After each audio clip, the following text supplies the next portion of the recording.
ఈరోజు మేము చేయబోయే ఆసనం కపుల్ ఆసనం.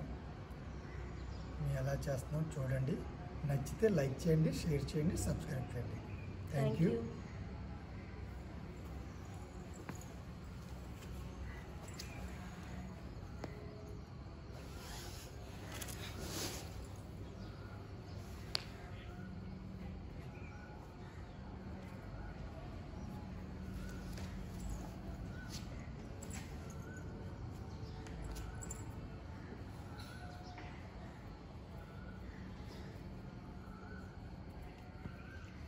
హోల్డింగ్ చేయండి.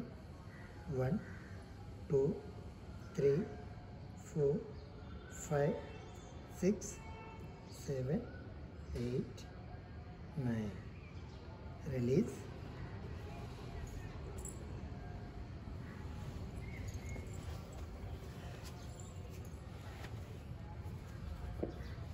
చూసారు కదండి ఎలా చేసాం. నచ్చితే లైక్ చేయండి, షేర్ చేయండి, సబ్స్క్రైబ్ చేయండి. Thank you.